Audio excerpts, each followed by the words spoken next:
Bonjour à toutes, bonjour Camille, Super, bah bonjour Camille, de Camille. c'est ça. Bienvenue à toutes. Donc aujourd'hui, on va vous présenter un webinaire sur des sujets vrais ou faux autour de la sexualité. Donc avant de commencer, je vais vous présenter la plateforme mia.co et je vais laisser Camille se présenter. Donc la plateforme mia.co, c'est une plateforme de téléconsultation de sexologie. Vous pouvez contacter des sexologues, des psychothérapeutes pour parler ensemble de problèmes liés à votre sexualité, de libido, suivre des thérapies, suivre des programmes, notamment le programme Vaginisme que Camille a co-créé. Tout ça donc depuis chez vous, par téléphone, par message ou par visioconférence. Voilà. Super. Camille Bataillon qui a co-créé la plateforme, je te laisse du coup te présenter. Ouais, merci. Bah, bonjour tout le monde. Je vois déjà sur le chat des bonjours, donc ça fait plaisir. Bah, je suis Camille Bataillon, je suis sexologue clinicienne et du coup, vous pouvez me retrouver aussi sur la plateforme mia.co pour des téléconsultations.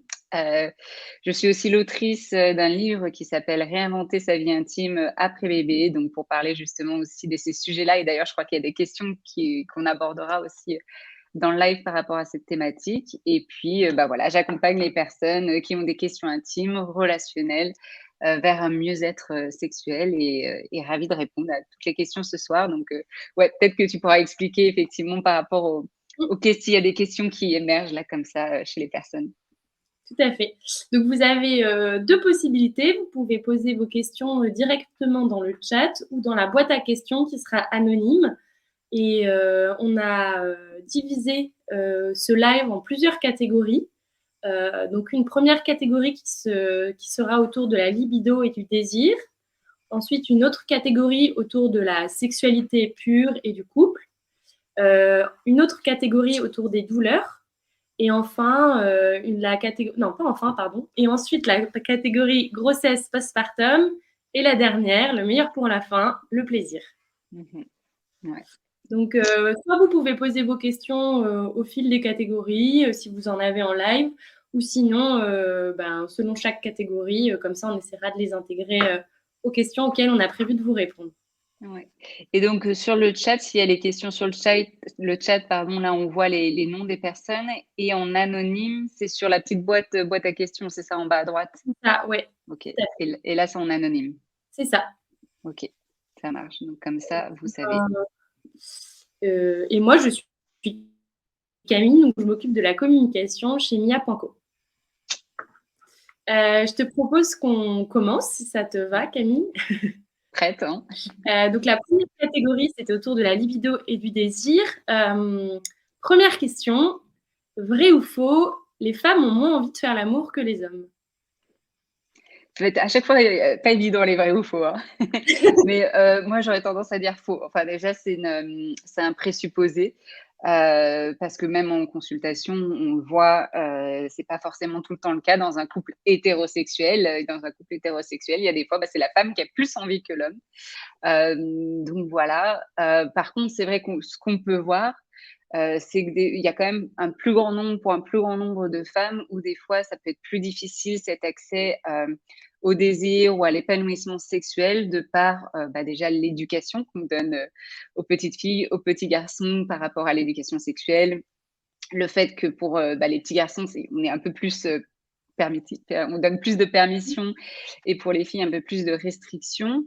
Et puis aussi, bah, le double standard qu'on parle aussi dans la sexualité, où pour les hommes ou les jeunes hommes, c'est bien vu d'avoir beaucoup de relations sexuelles, de découvrir leur plaisir, de découvrir leur corps, ça va être encouragé. Tandis que les jeunes filles, les femmes, ça va plutôt être mal vu, avec des connotations, avec des insultes, si elles ont plusieurs rapports sexuels, plusieurs partenaires, ou si elles sont dans l'exploration de leur corps. Donc il y a cette différence-là qui est plutôt d'ordre, on va dire, éducationnel, sociétal. Mais en soi, si on laisse les femmes libres de pouvoir découvrir leur corps, de pouvoir explorer son jugement, etc., je pense, et même peut-être même qu'elles ont souvent des fois plus de désir que les hommes. Mais voilà. Donc c'est une question d'éducation principalement, mais quand on est assez, on va dire, aventurière, finalement, on a à peu près les mêmes besoins que les hommes, voire plus. Ouais, et les désirs, en fait, pour qu'ils puissent émerger, faut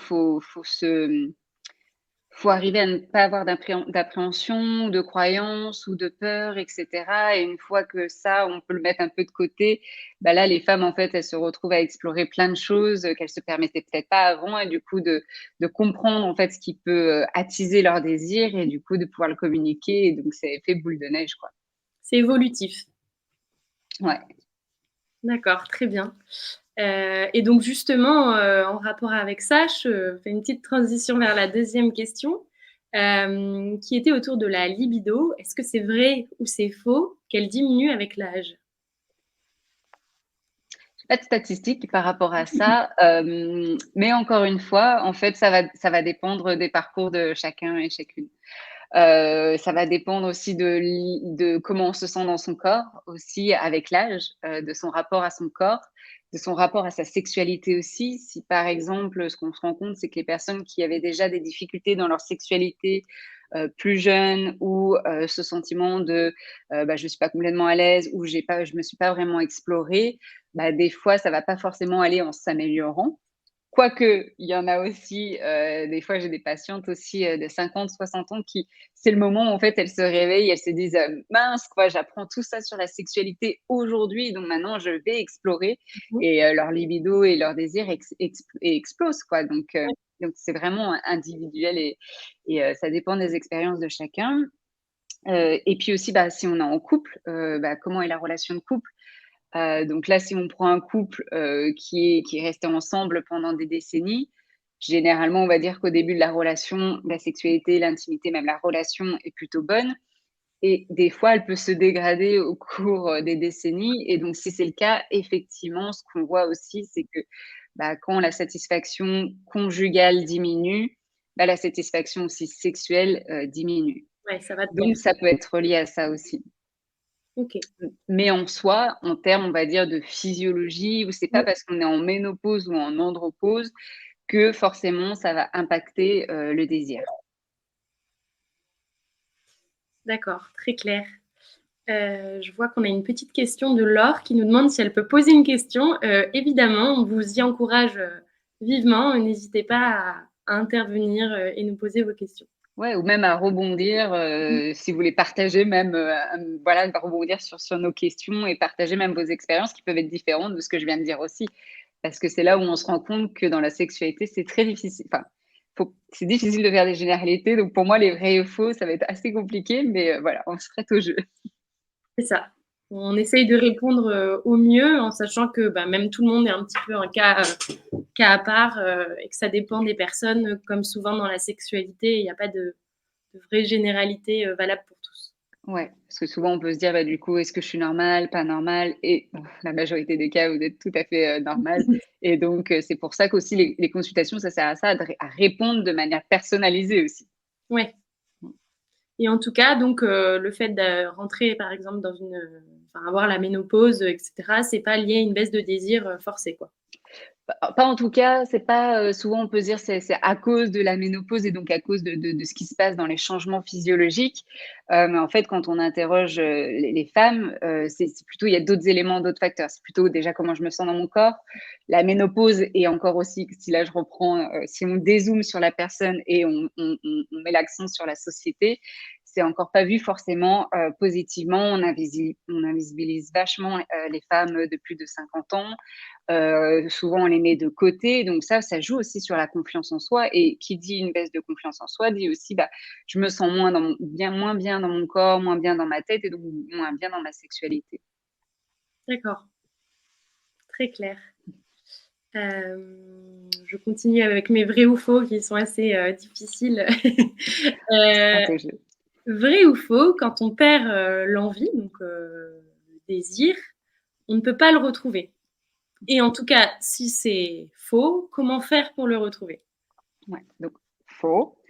Heu, là je peux, et encore ça pourrait être nuancé, mais faux. Donc quand on perd, ce désir, on peut tout à fait le retrouver. Par contre, il faut mettre des choses en place effectivement pour le retrouver. Parce que souvent aussi, ce que les personnes vont se dire: «Bon, bah, c'est une phase», ce qui peut être le cas, hein.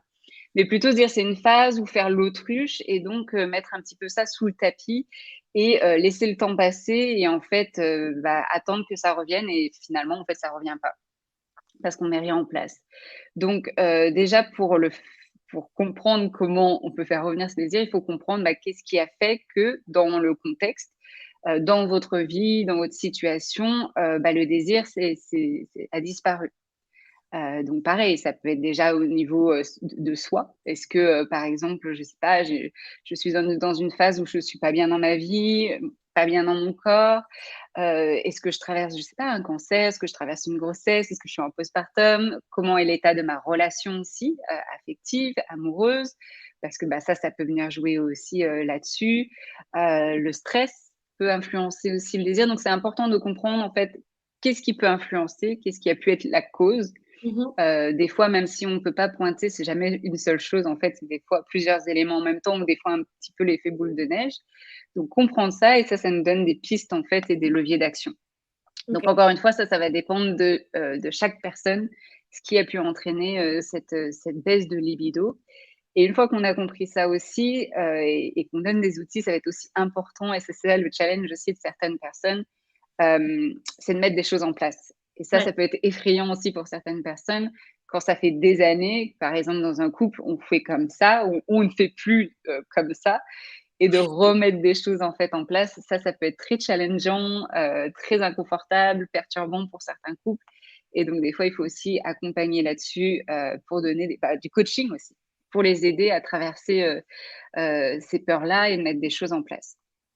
Donc on va dire pour un conseil, un peu général, c'est de faire une sorte d'introspection pour essayer de comprendre, les raisons, de ce déficit, de désir et après une fois qu'on a compris ces raisons-là, de trouver des actions à mettre en place pour y remédier, quoi. Ouais, les actions à mettre en place.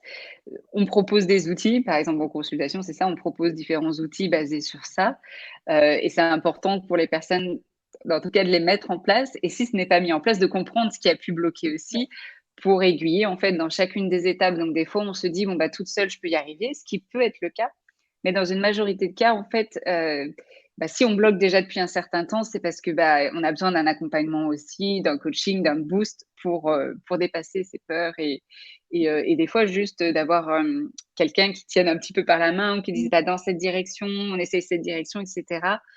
Ça rassure et en fait, c'est souvent ça aussi que, les gens ont besoin.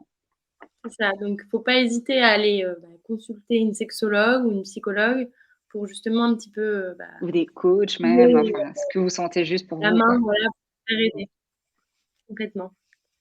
Hem et donc je continue encore, je fais défiler mes questions, mais justement par rapport au désir et un petit peu aux standards qu'on peut connaître, est-ce que, la pornographie peut être mauvaise, en fait, pour notre sexualité? Mmh. Vrai et faux. Vrai et faux.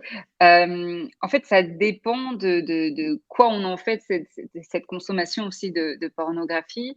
Là, cette question, elle revient de plus en plus parce que, voilà, on a mis l'accent, la visibilité sur le fait qu'effectivement, ça crée de fausses images où c'était, voilà, de fausses images de la sexualité, où les gens se basaient sur ça pour faire leur éducation sexuelle. Sachant que voilà, c'est un film avec des acteurs, et des actrices, Des que des fois scénarios comment? des scénarios, Des scénarios, des effets spéciaux et cetera, donc très loin de la réalité, tout comme film, hein, en fait, tout comme, des films d'action, enfin voilà. Donc ça, en fait, c'est important de pouvoir se détacher, de pouvoir vraiment se dire: «En fait, ça, c'est pas la réalité, ce sont des films». Et donc, si j'ai conscience de ça, si je sais que je peux m'en détacher, alors on va dire que ça c'est pas forcément quelque chose de négatif par rapport à la sexualité. Aussi, on peut se dire c'est pas forcément négatif par rapport à la sexualité si je sais si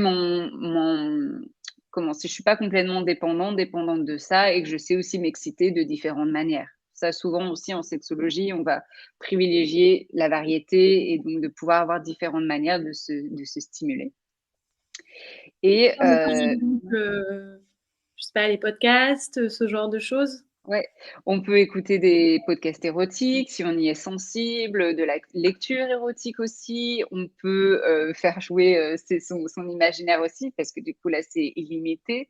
Hem Et voilà, trouver en fait tout ce qui peut aussi, vous exciter, que ce soit par la vue, enfin tous vos sens en fait. Et en sachant que même dans la catégorie porno, il peut y avoir différentes formes de pornographie et donc aussi de pouvoir s'approprier, ce qui vous correspond aussi, le plus, quoi. Et il y a de plus en plus de nouveaux sites qui émergent. Voilà, il n'y a pas un monopole du porno.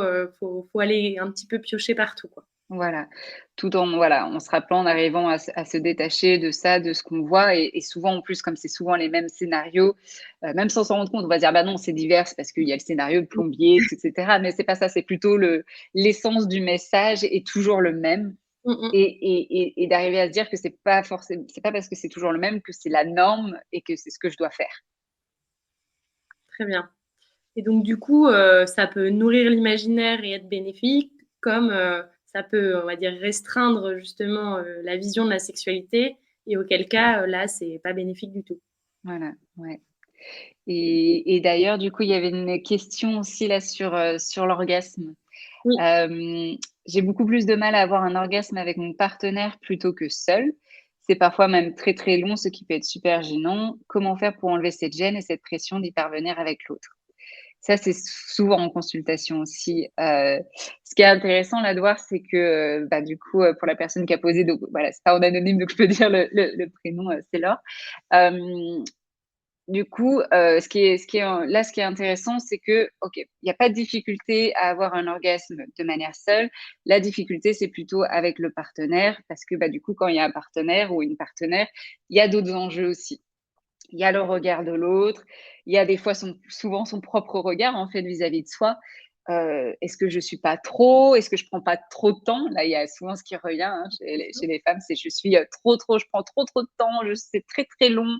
Et du coup, bah, mon partenaire en face, on n'est pas du tout dans le même rythme, parce que souvent, là, dans les couples hétérosexuels, ça va être que, bah, pour les hommes, ça va être plutôt rapide l'excitation et donc très rapide à arriver à l'éjaculation, et qui va faire souvent sonner le glas et la fin du rapport sexuel pénétratif. Et puis pour les femmes, ce qu'on entend souvent, c'est que ça prend, du temps et souvent ce que je leur dis, mais c'est tout à fait OK, tout à fait, en fait, normal que ça prenne du temps. C'est dans la physiologie aussi, que ça prenne 20-30 minutes, voire plus. Vous êtes tout à fait, normal, quoi, par rapport à ça. Et donc, déjà aussi, c'est de se dire donc ça, c'est de se dire que c'est normal, mais aussi c'est de se dire effectivement, si je me mets cette pression-là ou si je suis pas complètement confortable, ça va être plus difficile pour moi de lâcher prise, de vraiment être dans mon corps, dans mes sensations et donc peut-être aussi c'est pour ça qu'il y a une difficulté, ou que ça prenne plus de temps par rapport à l'orgasme. Donc là, ça va être intéressant aussi, pour Laure, bah, de se demander de quoi elle a besoin pour être complètement dans l'expérience, de cette vie intime. De quoi elle a besoin? Est-ce qu'elle a besoin d'être rassurée? Est-ce que pour enlever cette pression, bah, déjà aussi, c'est de se dire qu'en fait, de se demander pourquoi en fait j'ai un rapport intime avec mon partenaire? Pourquoi je le fais? Est-ce que je le fais pour avoir un orgasme? Ou est-ce que je le fais pour vivre une expérience et peu importe en fait, ce qui se joue dans cette expérience. Donc voilà, c'est tout des cheminements, souvent c'est des petites déconstructions, venir jouer sur les croyances, venir jouer sur de la réassurance et puis peut-être des fois sur effectivement l'exploration, du corps, même si là, de ce que je lis, je pense que de ce côté-là, il y a plutôt, OK. c'est plutôt OK. Par contre, peut-être alors l'expression. C'est-à-dire, est-ce que, OK, je sais ce qui me fait du bien, mais est-ce que je peux exprimer à l'autre aussi ce qui me fait du bien? Et là, des fois aussi, il peut y avoir un décalage par rapport à ça. Des fois, on y arrive très bien toute seule. Par contre, on n'arrive pas à le dire à son ou sa partenaire. C'est trop C'est pas confrontant de dire ce qui nous plaît, quoi. Ouais. Et puis parfois, on a du mal à comprendre peut-être ce qui nous plaît aussi. Ouais. Des fois, on sait pas trop ou des fois, même si on l'exprime au partenaire, ça peut revenir, dire: «Bah, en fait, il y arrive toujours pas, il comprend pas». Ouais. Donc des fois, ça peut revenir et donc des fois, ça peut être intéressant aussi en séance en couple, d'en parler, de voir aussi si des fois parce qu'on exprime quelque chose, mais pour l'autre, des fois, en fait, c'est un point d'interrogation et même s'il veut faire, tout le bien du monde, des fois, il comprend pas de quelle manière et c'est pas parce qu'il est bête ou quoi que ce soit. C'est juste que je pense qu'il a besoin de l'expérimenter et des fois peut-être de venir guider avec la main ou peut de faire sur lui ce qu'on aimerait aussi, qu'on nous fasse. ça permet vraiment en fait de visualiser, d'intégrer pour la personne. OK. Et aussi un petit peu pour rebondir, à côté de ça, on n'est pas obligé de terminer en fait un rapport, par l'éjaculation masculine. Ça peut aussi, continuer en fait, si la fille par exemple n'a pas eu, d'orgasme, c'est possible aussi de ne pas s'arrêter à ça en fait aussi. Ouais, tu as bien fait de le mentionner effectivement, parce que ça reste la majorité, même un très gros pourcentage qui s'arrête à l'éjaculation et même, si des fois le partenaire dit: «Mais nous, on pourrait continuer après», des fois pour certaines femmes, c'est: «Non, non, mais c'est bon, OK, tu es venue». En fait, c'est aussi le fait de voilà, je ne veux pas être trop demandée, être trop longue, c'est souvent ça ce qui revient dans la sexualité comme si, on voulait pas prendre voilà, on voulait prendre une toute petite place et surtout essayer de se faufiler pour rentrer dans la pièce du puzzle, de l'homme, là, sinon on est dans un couple hétérosexuel et si on arrive à se détacher un petit peu de tout ça et à prendre sa place, en fait, Mmh. là, il y aurait beaucoup plus de liberté, encore une fois, par rapport au désir, par rapport au plaisir, féminin. Très clair. Bah, merci Camille. Et donc oui, effectivement et donc si le rapport, si le la personne, si le partenaire a éjaculé et ben, on peut très bien continuer, les rapports intimes, on peut très bien continuer la pénétration vaginale avec si on a envie, avec des sextoys, avec des doigts et cetera ou des stimulations clitoridiennes ou des seins. Bref, il y a plein de choses possibles, ça dépend de chaque personne et d'en discuter du coup au sein du couple. Donc la clé de tout ça finalement, ça reste quand même la communication. Ça, il y a pas photo. Il faut pas, pareil, hésiter à en parler à, bah, une sexologue si jamais, on a du mal à sortir de cet épisode un peu compliqué, quoi. Ouais, ou si on a du mal aussi à le communiquer avec le ou la partenaire, des fois, bah, d'avoir une personne tierce, des fois ça rassure aussi de dire: «Bah, voilà, on pourra l'aborder dans un cadre qui est bienveillant, qui est rassurant» et ça permet d'avoir des déclics aussi. OK, très bien. Bon, je continue de dérouler ma liste de questions. Hem, Vrai ou faux, plus on vieillit, moins on fait l'amour? Vaste sujet aussi, qui fait un petit Ouais, peu écho à ce qu'on se disait avant. ouais, bah, ça peut être vrai, ça peut être faux, ça dépend, des personnes, encore une fois, ça rejoint un petit peu ce que je disais au début sur, justement, est-ce que le désir diminue avec l'âge? Donc là, est-ce qu'on fait moins l'amour, quand on est vieux? Bah, ça va dépendre encore effectivement de comment a été notre sexualité avant, de comment on se sent maintenant, de comment on se sent dans notre relation aussi. Si on a des problèmes de santé aussi, ça peut impacter effectivement, bah, voilà, plus on avance dans l'âge, plus on voit les personnes avec, des difficultés de santé, des cancers, bah, une moins bonne mobilité aussi parce que, bah, voilà, le corps peut être douloureux et donc ça demande une adaptation aussi. Donc en fait, peu importe ce qui peut se passer dans la vie, là, de ce que je racontais, si la seule différence, en fait, c'est les personnes qui ont cette flexibilité, en fait, de se dire: «OK, il y a tout ça, j'ai tout ce combo-là, hein». Par exemple, j'ai mal de partout, OK, j'ai vieilli et cetera. Mais par contre, si je me dis: «OK, comment je peux adapter ma sexualité?» Mmh mh. et ben là, c'est des personnes qui vont continuer à quand même à avoir des rapports intimes. Et encore plus quand il y a des partenaires aussi, qui sont aussi alignés par rapport à ça aussi. Parce que des fois aussi, ça peut être ça l'enjeu, c'est Oui, je peux être dans ce cas de figure et puis mon partenaire ou ma partenaire en face, c'est pas possible, quoi. oui, et auquel cas il faut toujours respecter le consentement.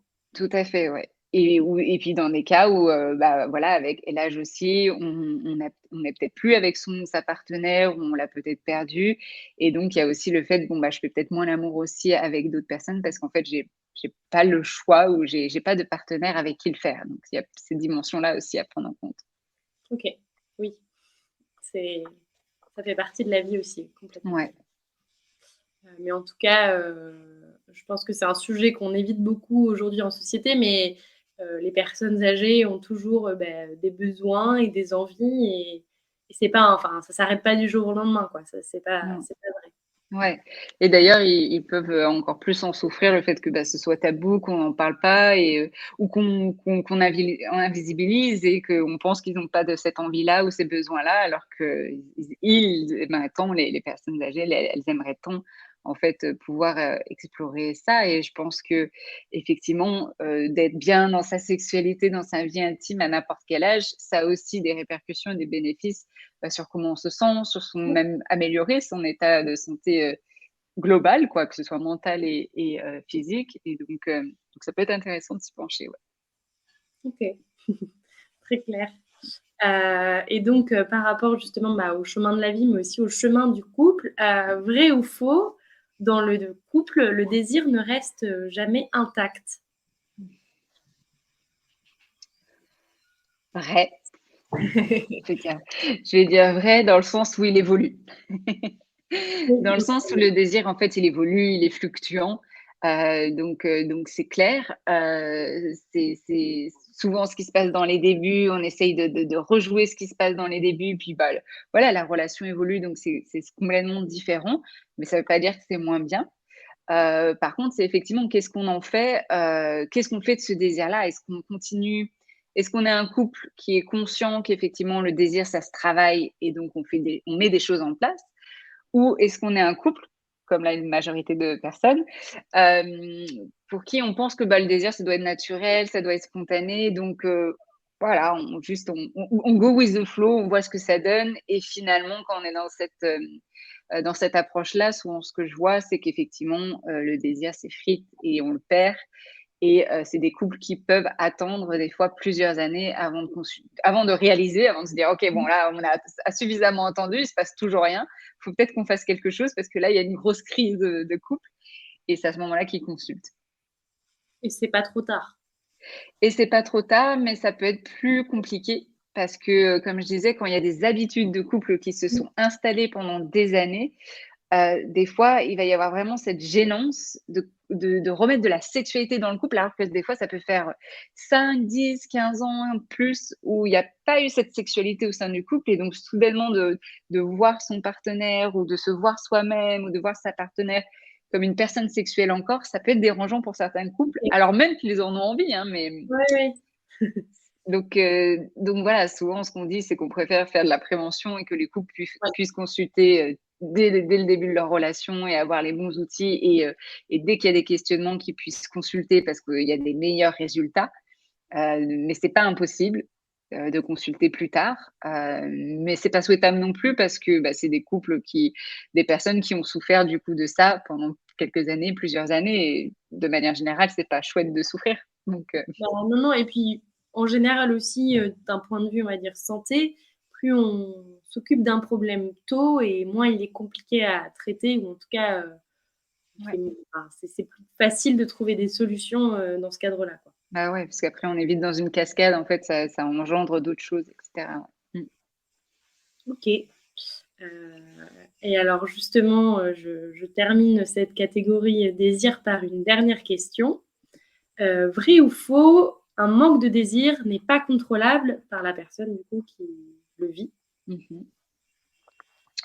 mh. Vrai, mais en même temps, je me demande ce que c'est ça vraiment ça voulait dire par rapport à ça, dans le sens, comme je le comprends, dans le sens où voilà, enfin, des fois, notre désir peut nous échapper effectivement et on contrôle pas, hein. On n'est pas non plus, tout le temps, aware, consciente de ce qui se passe et cetera et donc il peut nous échapper, même sans qu'on le veuille ou qu'on le décide. Par contre, on peut faire le choix consciemment, de se dire: «Bon, bah, cette situation, si elle me va, très bien, hein, on reste comme ça, mais si ça ne me va pas, alors OK, je mets des choses en place» et donc là, je peux reprendre le contrôle effectivement, sur ce désir qui a pu m'échapper à un moment donné ou à plusieurs moments donnés de ma vie pour différentes raisons.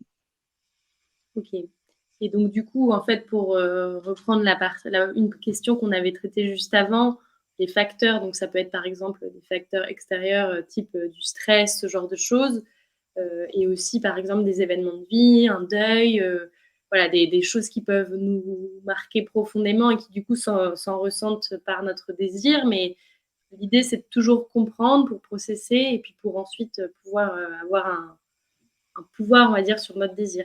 C'est Ouais ça? et puis des fois même pas forcément des événements, hein, mais en fait, souvent, dans ce que je vois là majoritairement aussi, c'est souvent, bah, en fait, il y a la vie qui passe et on est juste emporté par la vie et puis, bah, du coup, il y a d'autres choses qui nous échappent, entre. Donc voilà et des fois, c'est de se dire: «OK, c'est donc en fait, la manière d'y arriver, c'est déjà de conscientiser, ça et plus tôt on le fait évidemment, bah, moins on est dans cet engrenage ou dans cette habitude et puis, plus facilement on peut mettre des choses en place aussi. OK, très bien et ben, parfait. Je pense qu'on a terminé cette première catégorie. Donc du coup, je te propose qu'on passe à la deuxième, qui est autour de la sexualité et du couple, Ouais.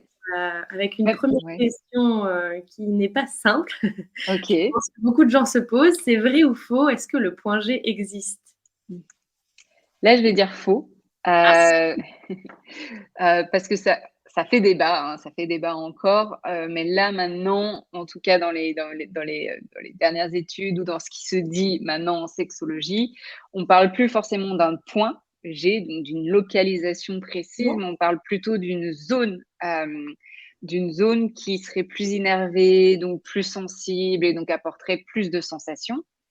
Mais encore une fois, ça dépend des personnes, ça dépend de la sensibilité de chacune, donc voilà, à prendre avec des pincettes et cette zone, hein, serait en fait entre la jonction, donc de la paroi antérieure du vagin, donc plutôt côté ventre, et les racines, du clitoris et la jonction avec l'urètre aussi, donc de ce complexe, de ces 3 organes qui seraient du coup beaucoup plus énervés avec une sensibilité.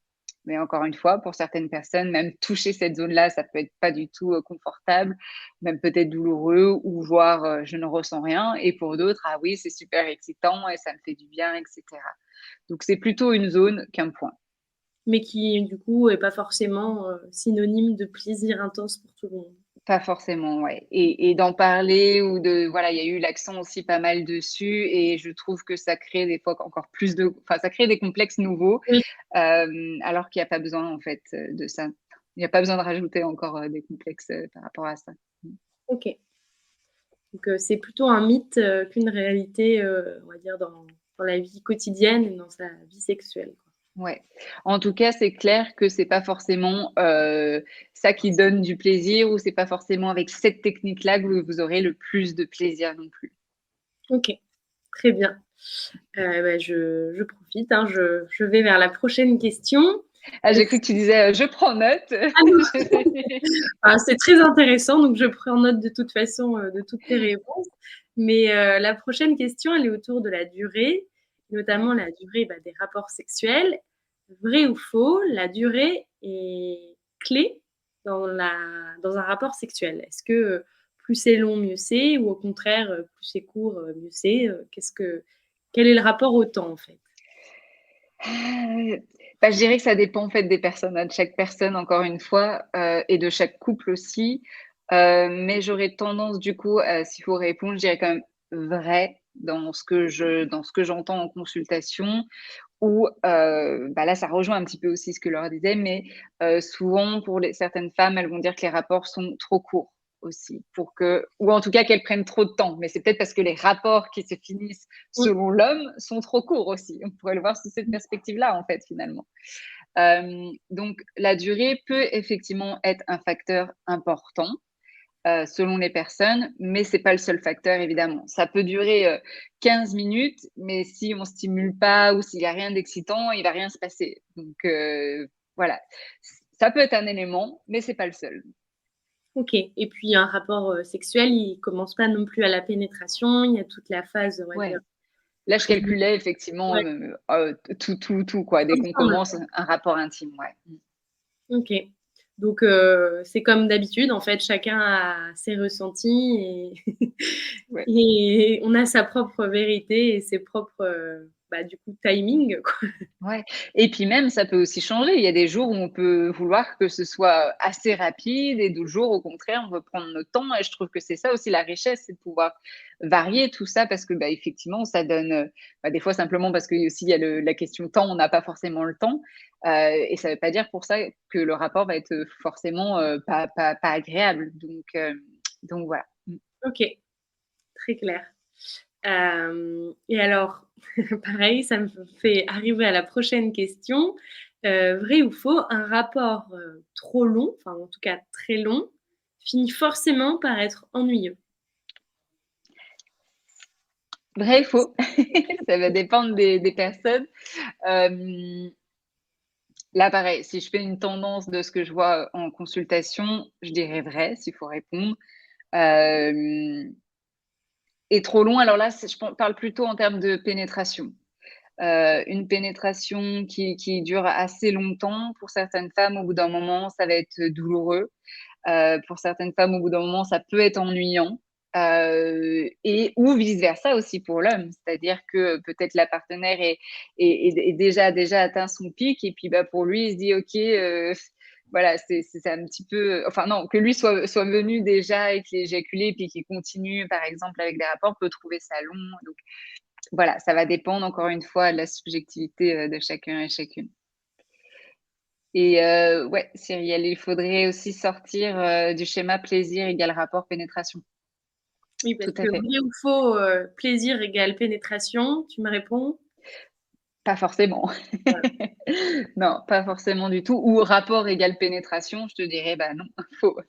Et effectivement, quand on déconstruit tout ça avec, les couples et c'est super intéressant aussi, hem, il y a plein de choses, super chouettes qui se passent dans les rapports intimes, avec beaucoup de plaisir, avec beaucoup de découvertes, avec, moins de pression et que ce soit des 2 côtés. Là, si je parle des couples hétérosexuels parce que en fait, faut pas croire, mais les hommes, en tout cas ceux que j'ai en consultation, sont plutôt pour, des rapports autres que la pénétration et ça, c'est plutôt chouette. Effectivement, là-dessus, il y a de l'évolution et pareil, encore une fois, si, on se focalisait pas seulement sur la pénétration, on apporterait beaucoup plus de plaisir et de satisfaction dans la vie sexuelle et surtout, ça pourrait réduire aussi, le fait d'avoir des douleurs aussi, des douleurs dans la vie intime et ça, on reviendra aussi dessus, Ouais, tout à l'heure. Mmh. et du coup, sortir de la vision très, pénétrative du sexe, quoi. Ouais et puis, bah, j'imagine peut-être que vous connaissez déjà, mais je vais noter le livre «Au-delà de la pénétration» que je recommande à chaque fois, aux patients, couples, qui, veulent justement, découvrir autre chose ou déconstruire par rapport à ça et OK. de Martin Page et il met vraiment en lumière enfin c'est voilà, un livre, à recommander, pour tout le OK. monde, quoi. À mettre entre les mains de De tout le tous les monde, couples. quoi. Même des jeunes, même des ados, quoi, pour, vraiment déconstruire ça dès le début, c'est pas mal, ouais. OK. Et ben, je ne connaissais pas, j'irai voir. Tu mets ça sur ta table de nuit. OK, super. Alors je continue, sur les vrais ou faux, donc des questions qu'on a reçues. Vrai ou faux, l'épilation modifie, les sensations lors des rapports sexuels? Ce que alors, s'il faut répondre, je dirais vrai.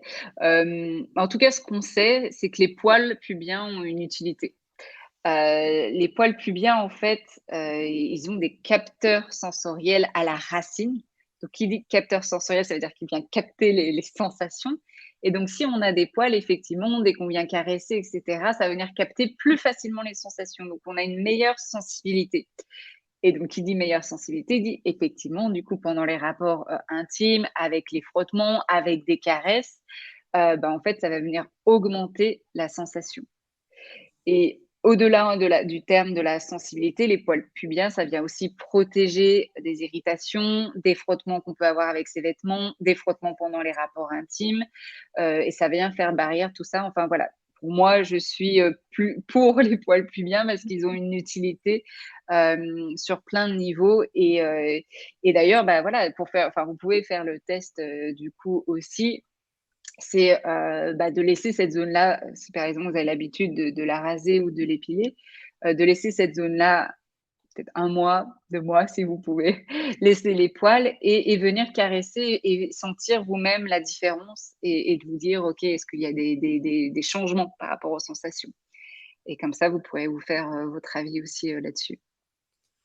C'est étonnant, j'aurais imaginé plutôt l'inverse, tu vois? Que Ah! tu allais nous dire que c'était plus de sensations, justement sans poils ou sans enfin, Mmh. j'aurais pensé ça, donc c'est rigolo. Intéressant, ouais et Et après, pour d'autres, ça peut être le cas dans le sens où, pour certaines, elles vont se sentir tellement plus à l'aise, tellement plus confortables de ne pas avoir de poils, Mmh. qu'elles vont plutôt être dans un lâcher prise et donc être plus dans leurs sensations. Tu OK. vois? Donc ça dépend aussi le rapport à son corps, à sa pilosité. Mmh. Mais si on est à l'aise avec ses poils et qu'on laisse ses poils, bah, généralement, on va avoir des meilleures sensations. Mais en fait, le tout, c'est déjà d'être à l'aise et puis faites le test aussi, faites le test chez vous si vous avez l'habitude, voilà, de vous raser, de vous épiler, de le faire. Ou même si c'est sur une zone, par exemple, de votre corps que vous n'épilez pas forcément et où il y a quand même des poils, je veux dire, suffisamment longs, de venir caresser et de sentir aussi la différence entre quand il y a des poils et pas de poils. Ouais, complètement, c'est pas, que, au niveau, bah, du sexe, ça peut être sur plein d'autres endroits. Ouais, ouais, ouais. Ouais, ouais. Moi, je sens la différence, même sur les jambes, quand il y a des poils ou pas de poils, enfin, pour moi, en tout cas, il y a beaucoup plus de sensations quand il y a des poils. Après, je dis pas que je suis confortable de sortir dans la rue avec mes poils encore, ça dépend. Mais, en termes de sensations, en tout cas, il y a une préférence pour moi, en tout cas. OK. Non, mais tu vois, justement, moi, je pensais à ça et j'aurais dit l'inverse, mais j'ai jamais vraiment, focalisé mon attention là-dessus, donc Ouais. je vais faire attention la prochaine Tu fois. peux expérimenter, voilà, après chacune ses sensations, hein, Oui. évidemment. Super. Et alors là, j'enchaîne, hein. Prochaine question, vrai ou faux, le clitoris rentre en érection? Lui aussi. Vrai, là, on peut dire vrai. Là, c'est bon. Là, c'est sûr. Là, c'est là, c'est sûr, la science l'a montré. Effectivement, le clitoris, est-ce que je l'ai là? Je l'avais pris, tic, tic, tic. Où est-ce que je l'ai mis? Je bouge de partout, désolée. Ah voilà, il était juste là.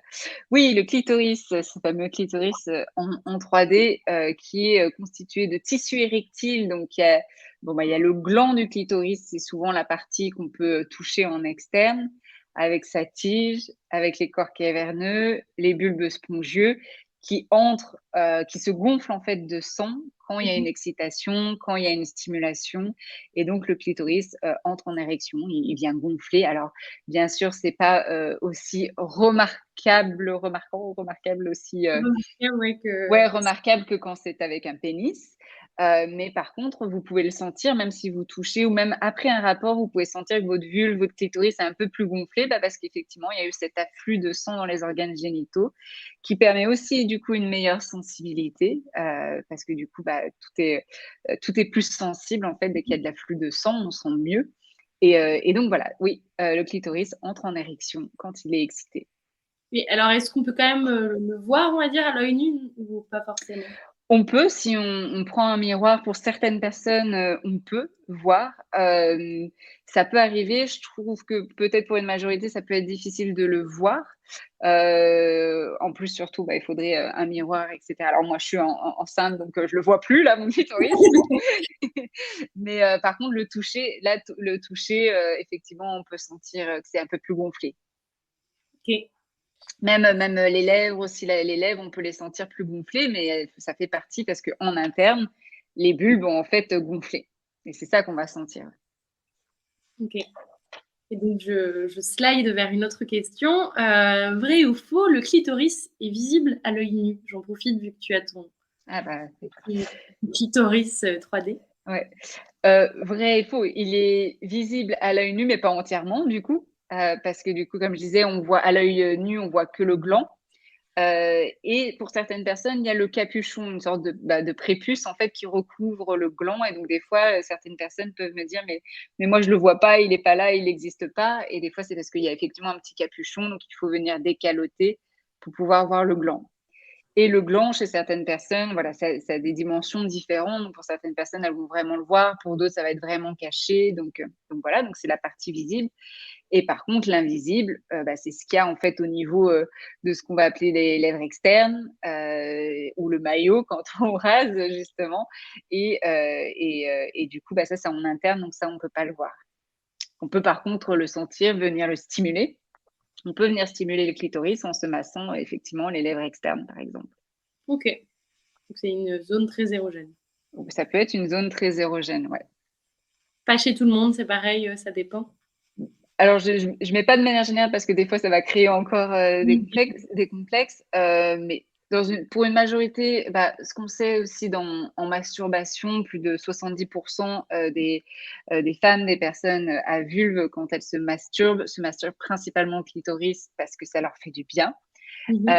Et pour certaines personnes, se toucher le clitoris ou et cetera, c'est pas quelque chose forcément qu'elles explorent. Elles préfèrent peut-être la pénétration vaginale ou d'autres choses, même si quand il y a pénétration vaginale, finalement, il y a quand même la stimulation, ça va venir quand même stimuler le clitoris en interne.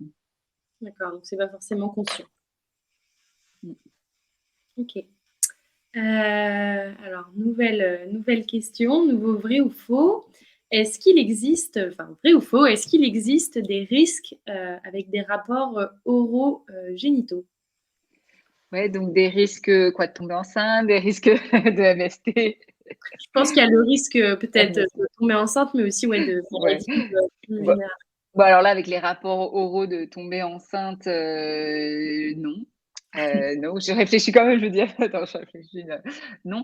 Par contre, les MST, effectivement, s'il y a pas eu de dépistage, effectivement, donc avec les rapports oraux, donc si c'est par exemple une fellation avec une personne avec qui il y a pas eu de dépistage, effectivement, on va, demander de mettre un préservatif, de mettre un préservatif, sur le pénis et quand c'est avec un cunnilingus, là, pareil, avec un carré de latex, la digue dentaire, donc ça peut être, c'est une forme de plastique, en fait, c'est même un préservatif, un carré de latex, hein, vraiment, c'est ce que ça veut dire, qu'on place, en fait, sur la vulve, je le mets là, qu'on place sur la vulve et puis ça vient protéger. Donc, effectivement, on lèche du latex.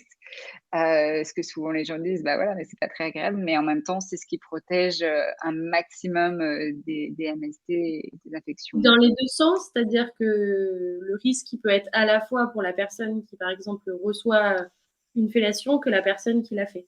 Oui, parce que par exemple, on peut transmettre très bien des herpès aussi, hein, labiales et qui viennent venir sur les zones génitales et c'est vraiment pas agréable du tout. Donc ouais, c'est dans les 2 sens. Oui, mais c'est bien de le rappeler, je pense. Mmh. Ouais, ça calme un petit peu. C'est clair. Et je comprends, c'est pas le plus fun en plus. C'est pas le plus fun, évidemment, personne n'a envie de lécher, du latex et cetera, mais c'est ce qui protège, voilà, il y a pas de pour l'instant, il y a pas d'autre chose qui a été inventée, pour rendre les choses plus agréables et voilà, ce qu'on essaye d'éviter un maximum, voilà, c'est prendre ce qu'on veut un maximum, c'est prendre soin de sa santé sexuelle et donc ça Mmh mh. passe par ça aussi, avoir des rapports, intimes qui soient, protégés. Mmh, Complètement. C'est bien de le rappeler, même si c'est des rapports, orogénitaux. ouais. Et pareil pour l'anus, en fait aussi, j'ai pas parlé de ça, mais pareil, carré de latex, s'il y a C'est anilingus, par exemple, ouais. très bien. J'enchaîne, hein, parce que je vois l'heure qui tourne. Oui, ça Heu, passe vite. oui. Vrai ou faux, est-ce qu'il est, enfin, est-ce que c'est obligé, d'utiliser des sextoys? Faux, on n'est jamais obligé de rien dans la sexualité. Donc faux, ce n'est pas obligé d'utiliser des sextoys. Ça peut être un outil intéressant si vous en avez envie pour explorer différentes formes de sensations, différentes formes de stimulation, mais ce n'est pas du tout, quelque chose, d'indispensable pour votre plaisir. OK, très bien. Et alors, vrai ou faux, faut-il faire, pipi après avoir fait l'amour? Vrai. Vrai, vrai, vrai. Pourquoi? Parce que quand on a des rapports intimes alors là, c'est faire l'amour avec pénétration. Ouais.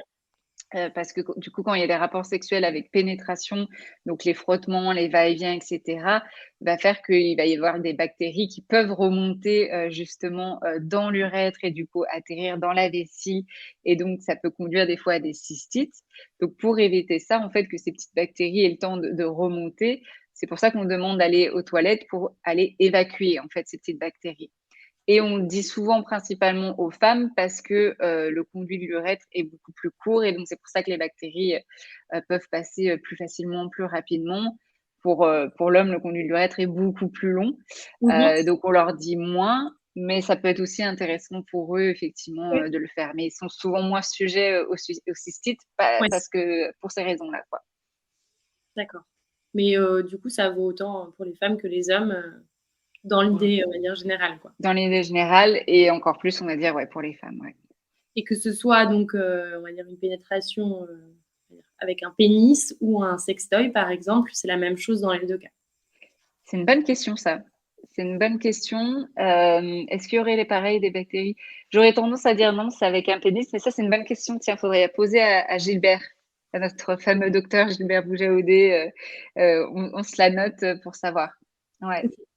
Moi, j'ai l'impression que j'ai toujours, entendu en tout cas que peu importe la pénétration, il fallait aller aux toilettes après, mais en effet, peut-être que ça joue, selon, corps vivant ou objet, peut-être que Ouais. c'est pareil. Là, tu me poses une colle. Mais c'est bien, ça me fait apprendre des choses.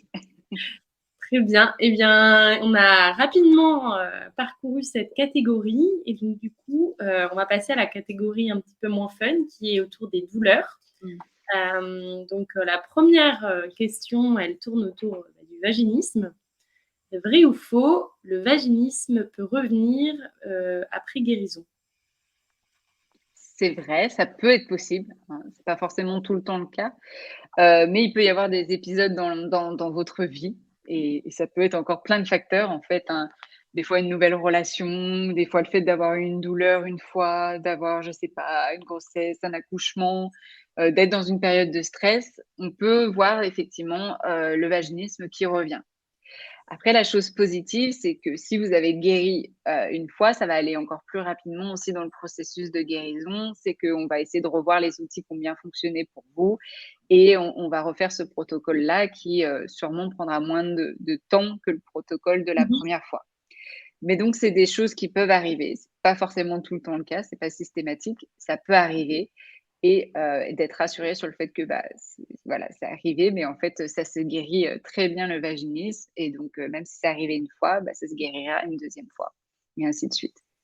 OK. Et alors, c'est vrai que je l'ai pas forcément introduit, pardon, mais si tu devais, définir le vaginisme, là, comme ça, en quelques phrases, Ouais, oui, c'est vrai, on l'a pas, je m'étais dit: «Il faudrait que tu le définir». Bah, on le définit en fait comme des contractions involontaires qui entourent les muscles, bah, enfin, des contractions involontaires des muscles qui entourent l'entrée du vagin, mmh, donc qui rendent la pénétration impossible, voire très, très, très douloureuse, mais dans la plupart des cas, c'est plutôt impossible, bah, parce que ces muscles-là qui sont à l'entrée, du vagin vont vraiment être tellement contractés que c'est, par exemple, si on essaye avec un pénis ou un objet, ben, ou un sextoy, on va faire face à un mur. Mais ça peut arriver aussi avec ses doigts, ça peut arriver avec, des tampons, des cups. Donc il y a différentes formes aussi. Il y a du vaginisme qui peut être là depuis le début de la vie intime, c'est-à-dire de manière primaire, ou mmh. qui peut être arrivé, plus tard dans la vie intime. On a pu avoir des rapports sexuels avec pénétration sans difficulté et puis un jour, pour différentes raisons, on a du vaginisme secondaire. Donc, en gros, c'est ça. OK et donc, auquel cas, bah, c'est important de se faire aider parce que c'est des situations qui peuvent s'installer, j'imagine que ce soit du vaginisme primaire ou secondaire. Ouais, avec beaucoup de souffrance, généralement parce que c'est un long parcours aussi pour les personnes. Bah, une fois qu'on les a en consultation, elles sont déjà passées par un long parcours, beaucoup de doutes, de désespoir, et puis voilà, c'est des situations où il y a vraiment de la souffrance aussi. Il y a des remises en question sur: «Est-ce que je suis normale? Est-ce que je peux être une femme si j'ai pas de sexualité?» Elles le Mmh, disent comme ça, alors qu'en fait, elles ont une sexualité souvent des fois riche, et sans pénétration et donc mmh. ça reste de la sexualité, mais des fois, voilà, ça c'est des fois plus difficile à intégrer pour ces personnes-là.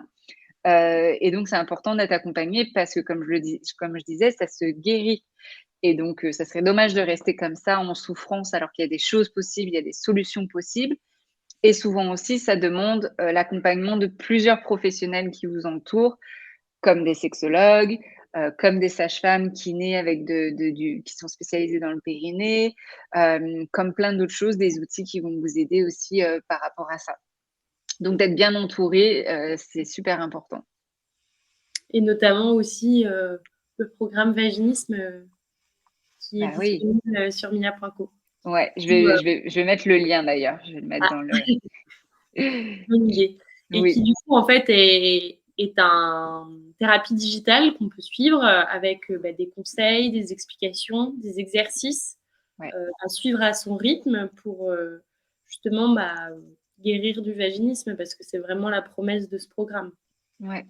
Ouais, c'est d'accompagner, de vous aider, de trouver des solutions par rapport à ça et il y a des personnes d'ailleurs qui suivent ce programme et qui des fois se disent: «Bah, là, j'ai besoin d'un accompagnement avec une personne aussi, de manière réelle» et donc suivant aussi en parallèle des consultations. C'est vraiment voilà, vous pouvez le faire à votre sauce, vous pouvez le suivre de manière complètement indépendante, le suivre en parallèle d'avec d'autres professionnels, le faire d'un coup ou le faire petit à petit et mettre une pause et le reprendre plusieurs mois après. Donc voilà, vous le prenez, vous le faites à votre sauce, en fait.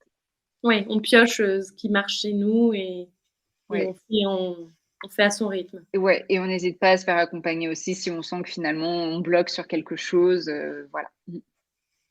D'accord, très clair. Alors justement, pour, rester sur le sujet du vaginisme, vrai ou faux, le vaginisme, provoque des douleurs physiques? Vrai, bah, déjà des fois la tentative de pénétration par exemple, donc comme je disais, il y a les muscles qui sont complètement, contractés et des fois la tentative, d'un pénis par exemple là qui essaie de rentrer, bah, ça peut venir créer effectivement des brûlures, ou des douleurs qui peuvent rester même, des fois plusieurs heures après, cette tentative, voire plusieurs jours. Donc c'est vraiment aussi une douleur où après, même des fois, certaines personnes ont mal quand elles s'assoient ou quand elles marchent. Donc il y a vraiment des douleurs par rapport à ça.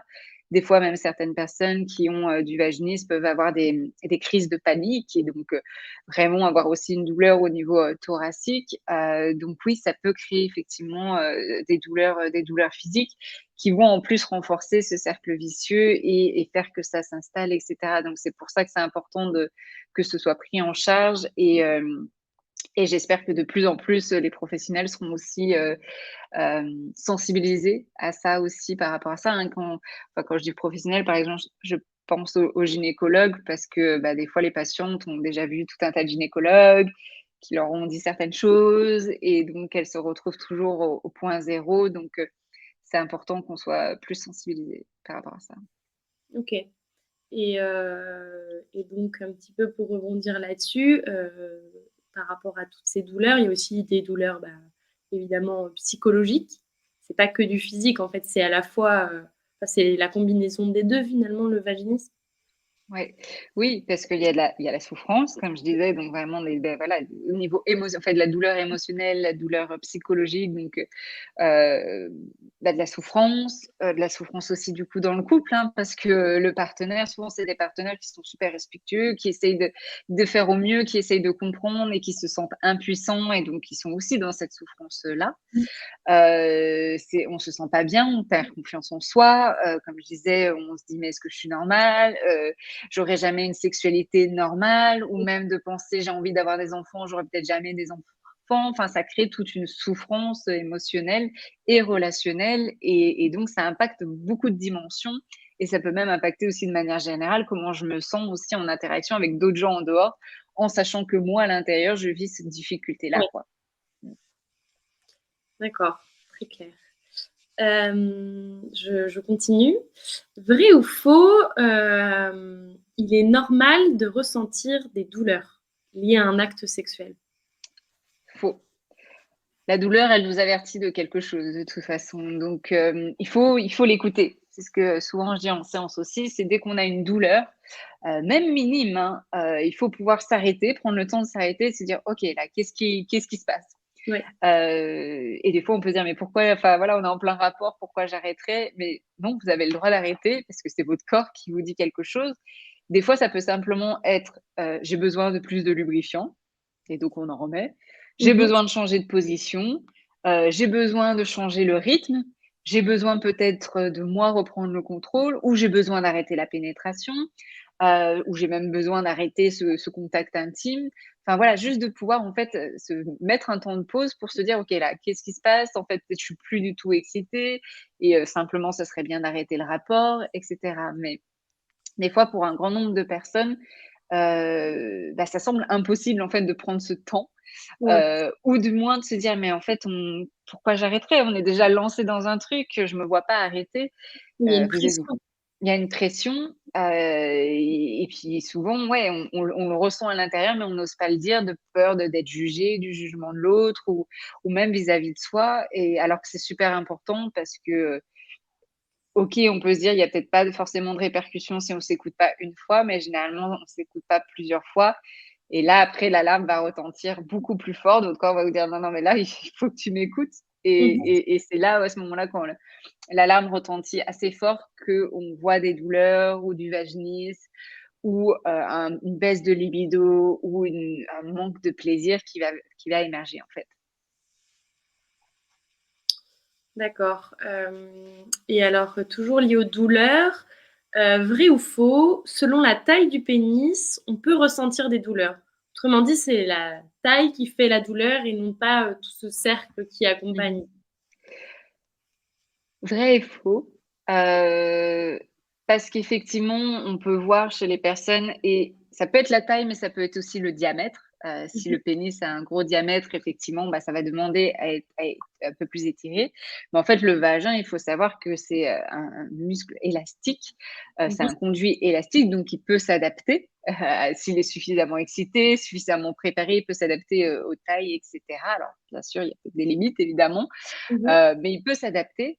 Par contre, c'est du coup quelle perception moi j'ai par rapport à ce pénis, par exemple aussi. Et si effectivement je me dis: «Oh là là, c'est trop grand, ça va jamais rentrer» ou «Waouh, j'ai peur, j'ai de l'appréhension». Si j'ai de l'appréhension, alors effectivement ce tissu élastique ne pourra pas s'étendre et donc les muscles vont rester un peu figés, un peu contractés et c'est là où ça peut créer des douleurs. Oui, parce que quand on accouche, finalement, il y a un bébé qui peut sortir du vagin. Voilà, donc ça s'adapte en fait. Ça s'adapte, mais ça demande du temps, de la préparation, puis Mmh. aussi d'avoir confiance aussi, alors là, sans parler du bébé, mais plus, Oui. du pénis ou de ce qui est introduit, ça demande, d'être du coup, rassuré par rapport à ça et donc de voir, de quoi j'ai besoin d'être rassurée et des fois, quand c'est en termes, voilà, de profondeur même, on peut utiliser maintenant il y a des outils pour que ça n'aille pas trop profond non plus. Et puis voilà, d'arriver à travailler sur ça en fait, sur, cette détente, du corps Ouais. Comme, et souvent la communication, s'écouter, faire une sorte d'introspection pour un petit peu, comprendre, pourquoi on ressent une douleur vu qu'elle est pas normale en fait, la douleur. ouais, qu'est-ce qu'elle vient de dire? Et là, du coup, je voyais une autre question. Il m'est arrivé que mon partenaire ait du sang sur son sexe à la fin du rapport, mais moi je ne ressens rien, pas de douleur ni mes règles, qu'est-ce que ça peut être? Hem, Là, ce serait intéressant de demander à un docteur par rapport à ça. Mais son sang, est-ce que c'est du sang sûr ou quand il éjacule? Parce que ça, il peut y avoir des cas, c'est l'hémospermie où il y a du sang dans l'éjaculat. Donc là, je ne sais pas si c'est du sang dans l'éjaculat ou si c'est une sorte de, d'éraflure de Ouais. mmh, donc on va juste attendre, par rapport à la réponse. C'est sur le préservatif, donc ça viendrait de moi. OK, donc c'est en externe, du coup, ça vient pas de lui et ça serait de vous. Ça peut être peut-être, mais vous, si vous ressentez pas de douleur ni même de règles, des fois, si c'est à l'approche des règles, ça peut être un peu de Mmh. spotting. Ça peut arriver aussi, sans que ce soit les règles, mais même des fois une semaine avant les règles, ça peut se produire.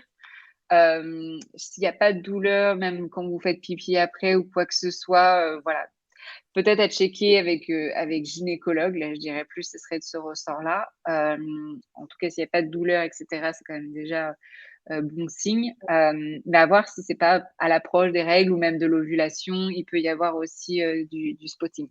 Donc des petites taches de son, bénignes. Ouh là, j'arrive plus à parler. Bénin quoi, bénigne, c'est Oui, ça? c'est ça.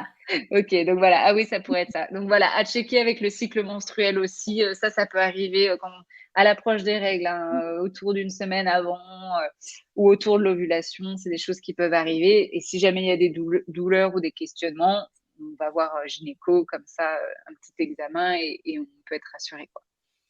Puis il y a plein d'applis qui existent aussi pour suivre un peu son cycle, et le comprendre aussi, ce qui Ouais, peut être assez intéressant. ouais, ça donne des bons indicateurs aussi, ouais. Bah, écoute, je pense qu'on a terminé sur la catégorie, douleur. Donc maintenant, on Mmh. va passer, à un autre, sujet, plus joyeux et qui te concerne en tout cas, la catégorie grossesse. Et pas encore, mais postpartum aussi. Ouais. Comme je dis en rigolant, bientôt je lirai mes propres conseils Voilà, que j'ai écrits dans mais qui du coup est un sujet qui te tient à cœur parce que, beh, oui, mmh. en effet, tu as écrit un livre, bah, là-dessus. Et donc, 1re question et pas des moindres, vrai ou faux, on ne retrouve pas la même sexualité après avoir eu, un enfant ou des enfants? Mmh. C'est tricky à chaque fois. Mais là, je dirais vrai, encore une fois, mais dans le sens où, la sexualité en constante évolution. Mmh mh. Donc, et encore une fois, c'est pas parce on ce fait de retrouver, c'est pas quand je dis, on retrouve pas, enfin, c'est de réinventer, c'est vraiment, et c'est le titre du livre, c'est réinventer, en fait. Donc, on ça veut pas dire qu'on va pas vivre une sexualité épanouissante, c'est juste elle évolue, elle est différente et elle est différente déjà d'hier. Donc voilà.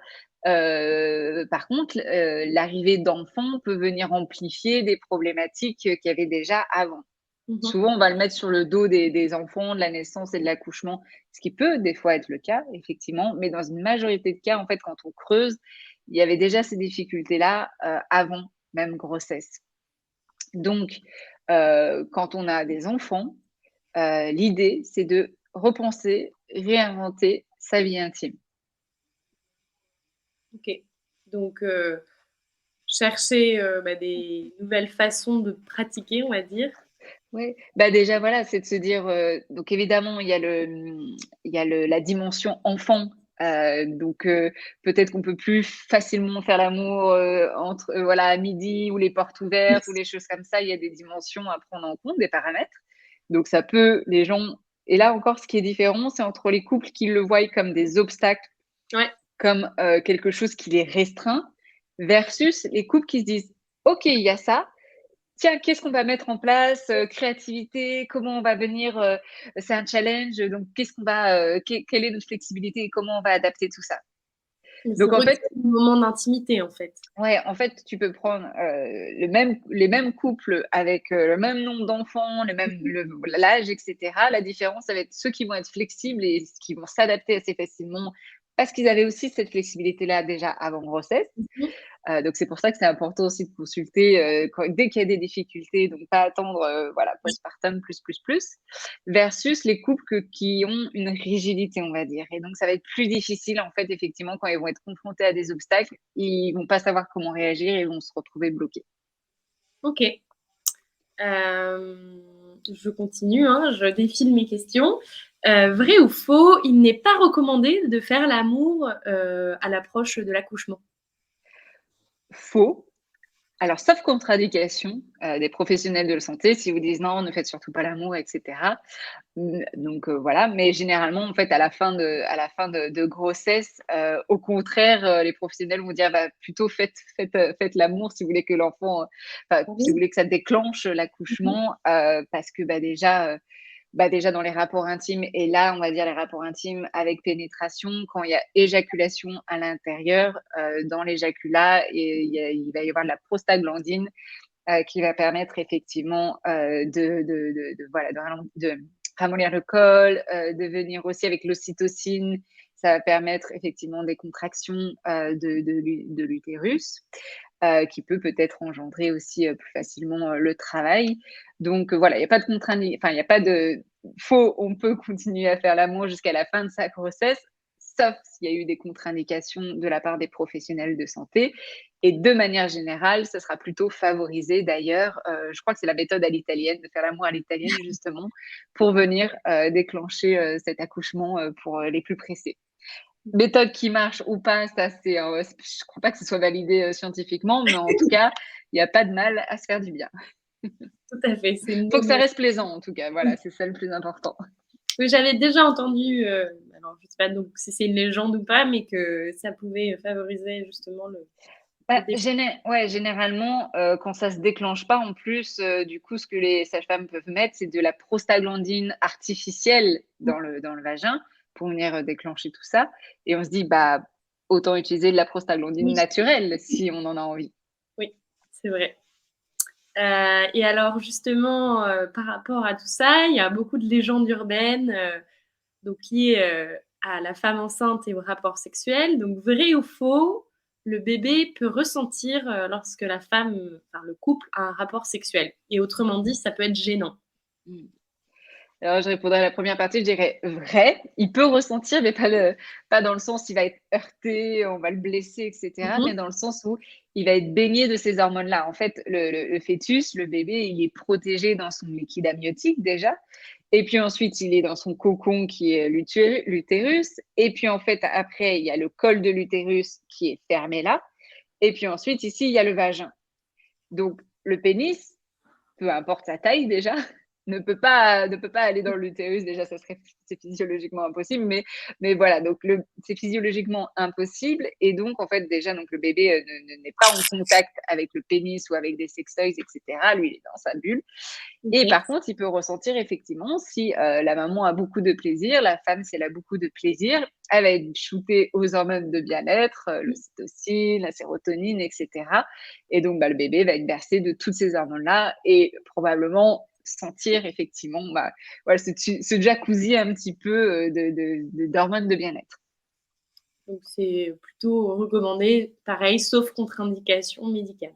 Ouais, voilà, sauf contre-indication, c'est recommandé. Encore une fois, il y a pas de mal à se faire du bien.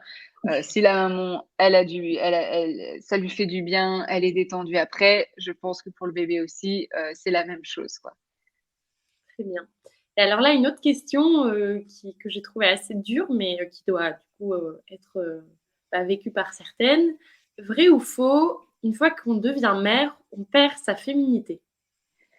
Ah, c'est intéressant. Mmh. Faux, déjà, enfin, il y a pas de principe qui dit, hop, hop, hop, que quand on devient mère, on perd sa féminité. Par contre, on peut le voir effectivement pour certaines femmes, qu'une fois qu'elles deviennent mères, elles se sentent plus forcément femmes, mais qu'il y a le rôle de mère qui a pris toute sa place. Encore une fois, pour, différentes, raisons.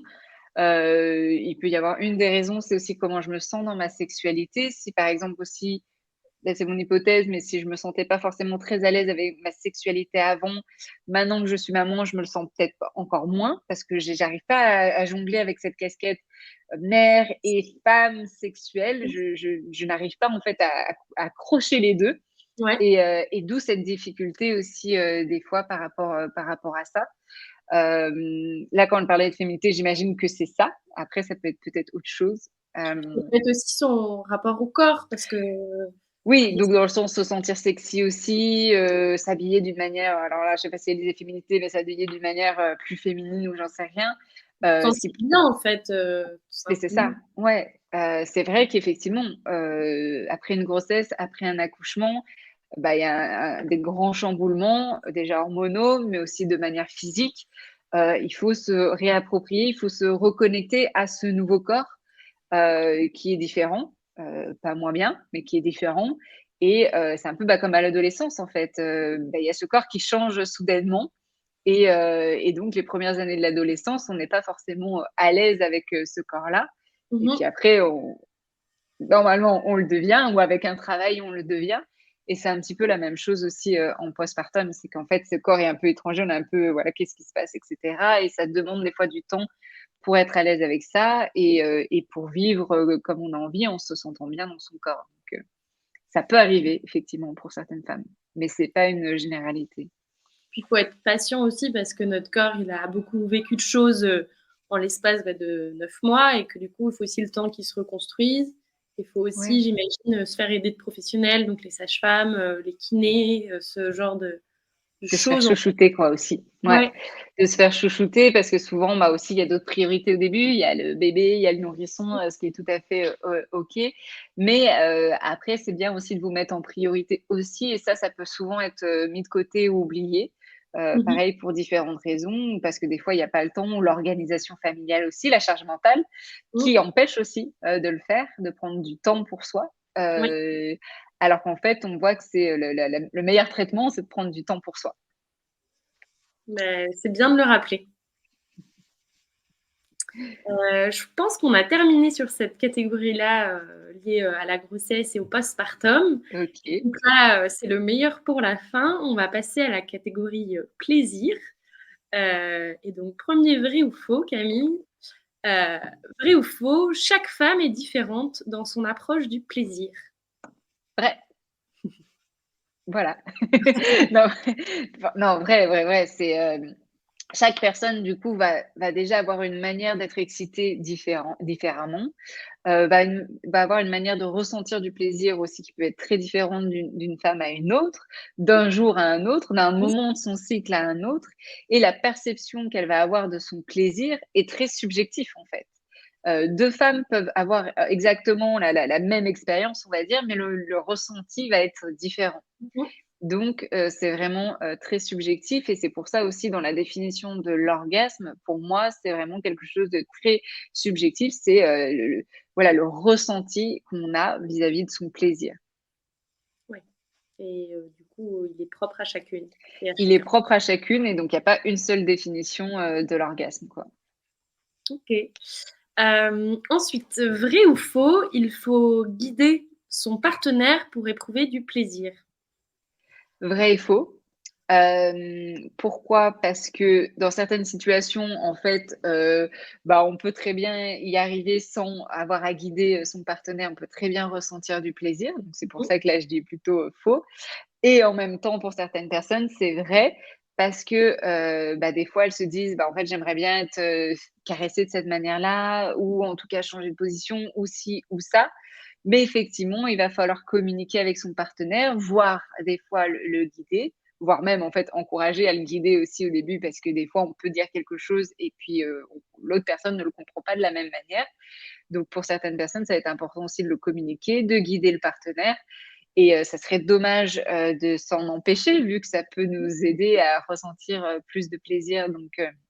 Donc ouais, donc c'est important en tout cas dès qu'il y a quelque chose où vous sentez que ça demande, de changer de stimulation, ou de changer de rythme, ou de position, de pouvoir le dire, de pouvoir guider votre partenaire, parce qu'il peut pas deviner à votre place, quoi.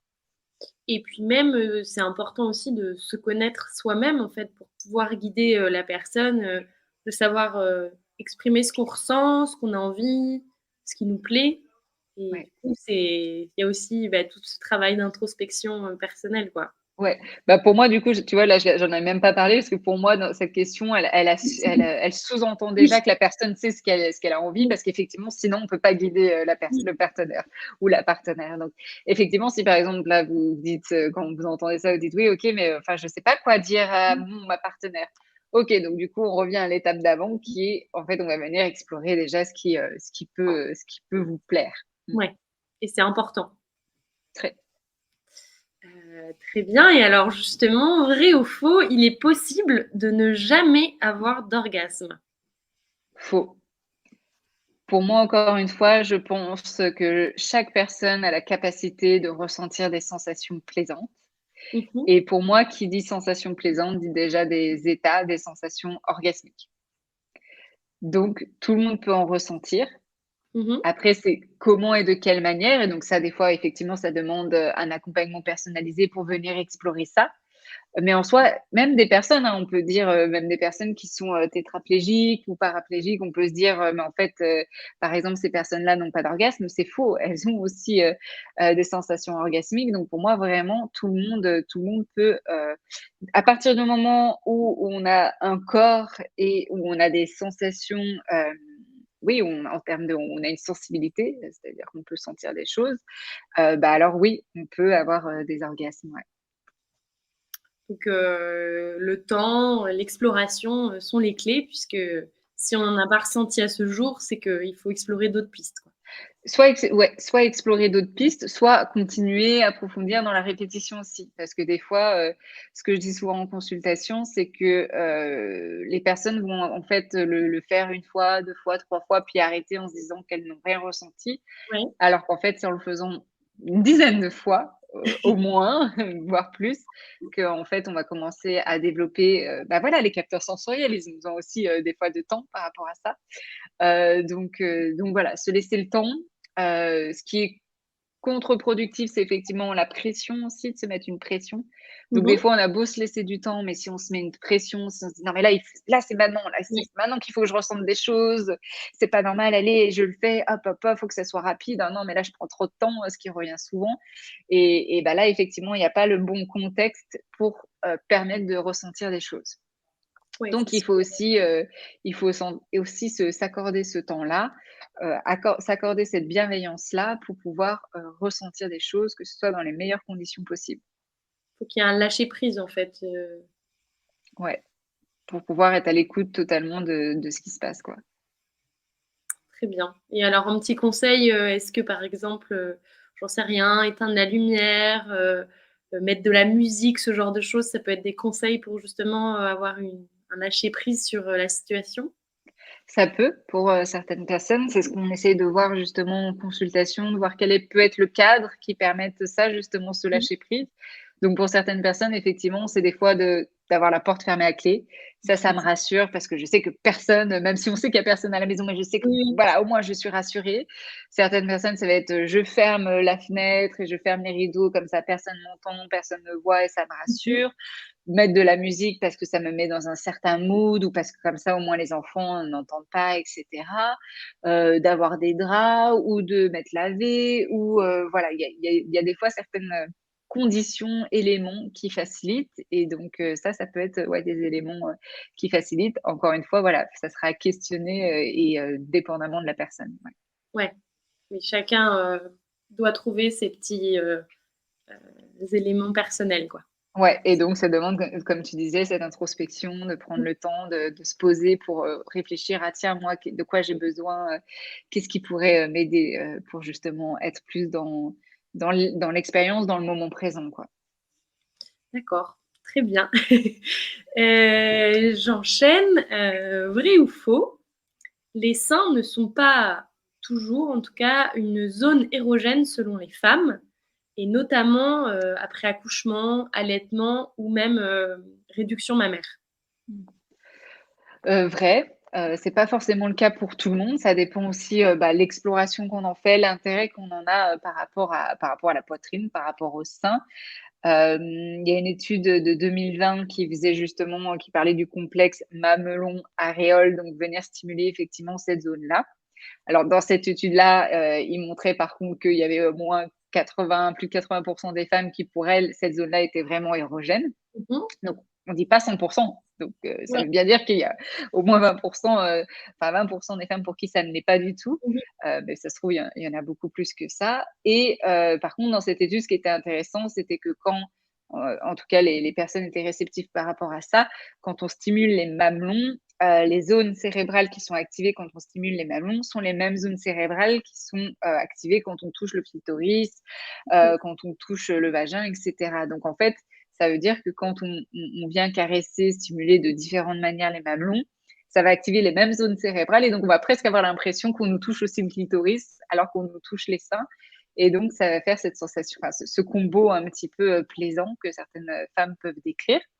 Donc ça peut être le cas. Mais pour certaines femmes, c'est pas du tout érogène et tu disais par rapport, à l'accouchement, par rapport au fait aussi sûrement, je pense plutôt à l'allaitement où ce qui ressort, c'est que déjà, du coup, les personnes vont désérotiser cette zone-là aussi, pour vraiment mettre de la distance aussi entre, le nourrisson qui tète, Oui, oui. le sein et versus, quand c'est, les partenaires. Mais aussi parce que les seins sont souvent, du coup, surstimulés avec, l'allaitement, beaucoup touchés, il peut y avoir aussi des douleurs et donc on désinvestit cette zone et on la considère plus comme érogène et puis par rapport, tu avais dit aux chirurgies mammaires, des fois, il peut y avoir aussi une désensibilisation par rapport à cette zone-là. Ça, je suis moins au courant par rapport à ça, mais c'est des choses qui ont déjà été relatées, donc ça peut être le cas aussi. Donc voilà, ça peut être des choses enfin voilà, les seins ne sont pas forcément une zone érogène pour tout le monde et c'est OK. On a chacun, chacune nos préférences et des zones, qui nous intéressent plus que d'autres. Après, ça peut être intéressant d'explorer d'autres zones, des fois inexplorées et de voir s'il y a une sensibilité par rapport à ça aussi. Ouais, c'est chacun ressent les choses aux Ses endroits. préférences. Ouais et puis des fois, ça peut être des zones qu'on n'avait jamais ou qu'on n'aimait pas avant, puis finalement, au bout de plusieurs années, pour X ou Y raison ou avec d'autres partenaires, finalement, on va avoir d'autres réactions aussi donc Ouais, ouais, bien sûr. C'est la ne jamais façon de dire jamais. stimuler, aussi, quoi. Ouais. Mmh.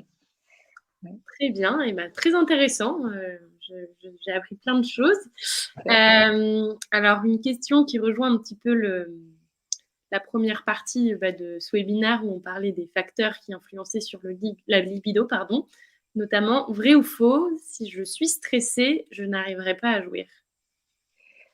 Vrai. J'aurais tendance à dire vrai, parce que si je suis stressée, je vais plutôt être dans le mental, je vais plutôt à me poser plein de questions, puis à pas être détendue dans mon corps, donc qui peut aussi causer des douleurs. Et donc qui dit douleur dit, bah, effectivement, il y aura pas de plaisir, pas de jouissance. Mais aussi, bah, du coup, si je suis stressée, si je suis dans le mental, je suis moins dans mes sensations et donc bah, il y a, comme je disais, la pression, le stress, c'est contre-productif par rapport au plaisir et donc il y a de fortes chances qu'il y ait des difficultés à ressentir, du plaisir, la jouissance, dans ces cas-là. Donc, comme toujours, lâcher prise, essayer de profiter du moment et pas se forcer, jamais se forcer surtout. Ouais, mais c'est pas évident, hein, de dire ça, donc c'est d'arriver à comprendre, voilà, ce qui se joue aussi pour la personne par rapport à ça, de quoi elle a besoin, enfin, comment on peut créer ce cocon où elle peut, simplement, être dans le moment présent. Super. Et on arrive à la dernière question, donc on est pile dans les temps, Waouh! bravo Camille. Bravo à nous 2, hein. Vrai ou faux, le corps de la femme est plus sensible aux caresses que le corps de l'homme? Faux, parce qu'en soi, en fait, tout le monde a des sensibilités différentes, mais tout le monde peut avoir, voilà, on a tous, voilà, ce corps du de la tête aux pieds, on peut avoir, une sensibilité extrême. Par contre, c'est vrai qu'en pratique, les femmes vont avoir plus, on va plus souvent explorer plus le corps des femmes que le corps des hommes. Les corps des hommes, souvent, on va se concentrer sur la zone génitale parce que c'est ce qu'on nous a appris, mais aussi c'est parce que les hommes vont dire: «Beh, en fait, moi, ça sert à rien que tu me caresses, d'autres zones, je ne ressens rien», Mmh mais mh. parce qu'ils n'ont pas exploré ces zones-là non plus. Mmh. Donc pour moi, j'ai mon hypothèse et ma supposition, c'est que plutôt, en fait, tout le monde peut ressentir, des sensations dans toutes les parties du corps. Mmh. Encore faut-il les explorer et peu importe qu'on soit une femme ou un homme, on a toute cette tous et toute cette capacité-là, quoi. Donc faut être curieux. Il faut être curieux, il faut vouloir et même des fois, hein, ils vont enfin voilà, là, si je prends, les hommes en exemple, vont dire: «Mais, bah, je ne voilà, pourquoi je le ferais, ça me fait rien quand on me touche et cetera». Et de la même manière, voilà, de leur dire: «Mais en fait, vous l'avez fait combien de fois?» Et en fait, c'est pas en une ou 2 fois que ça va fonctionner. Donc il faut dans la répétition, puis, tester différentes caresses pour voir celle où vous êtes le plus réceptif aussi ou juste varier les intensités. Super. Eh bien, je demande une dernière fois, est-ce que parmi les participants, participantes, vous avez des dernières questions? Ah Parce oui. qu'on arrive, au bout des questions, en tout cas, qu'on avait reçues en amont du webinaire. Mmh. Donc, C'est le moment. voilà, Si n'hésitez peu pas. importe la catégorie ou même quelque chose qu'on n'a pas abordé, s'il y a il y a des questions qui restent, c'est le moment, c'est l'instant. Donc donc d'y aller et juste je voulais rebondir, c'est ce qu'il y a un autre truc qui m'était revenu, sur la question, de l'or par rapport au saignement aussi.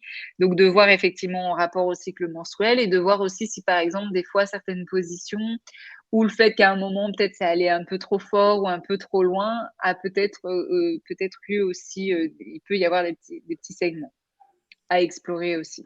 Mais rien de je pense que là-dedans, il y a rien de dramatique, Oui, non plus. Mais ça m'a fait penser à ça peut être aussi une idée, une hypothèse. très bien. Eh bien, je pense que là, on a fait le tour et c'est super, que tu sois revenue sur ça.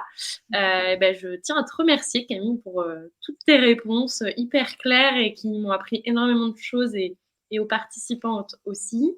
On mettra ce webinaire, en replay sur YouTube, sur notre chaîne YouTube, donc n'hésitez pas à nous y suivre, parce qu'on poste, des vidéos toutes les semaines. Donc notamment, des extraits de ce webinaire avec les questions un peu plus ciblées, mais aussi, le webinaire en entier, si vous voulez le revoir, si vous avez envie de vous arrêter sur des questions précises et puis, n'hésitez pas si vous souhaitez consulter à venir sur notre plateforme ou même, auprès d'un sexologue en ville. Voilà, la clé, on va dire, de la guérison et du plaisir, c'est la communication, donc que ce soit avec un professionnel ou son partenaire. Génial. Ouais. Et puis, bah, c'était cool de faire ce premier Mmh. webinaire du coup ensemble. C'était Oui, notre première re toutes les 2 c'est ça. et voilà et voilà, du coup, j'ai pu, remercier là les participantes, qui nous ont dit, Mmh. voilà: «Super, c'était super, merci à vous 2 c'était cool», donc top, merci, merci d'avoir été présente. Contente que ça a pu répondre des à certaines de vos questions, même vous en apprendre, c'est le but et voilà, au plaisir, hein, de se revoir. Oui, au prochain webinaire, qui sera dans plusieurs mois, puisque tu attends un heureux événement. Voilà, donc on va attendre cette phase-là et ensuite on reviendra au boulot. Prends ton temps. Prends Super, bah, soin de merci à tout le monde. Oui, merci à vous. tout le monde. Merci. À Bonne soirée bientôt. à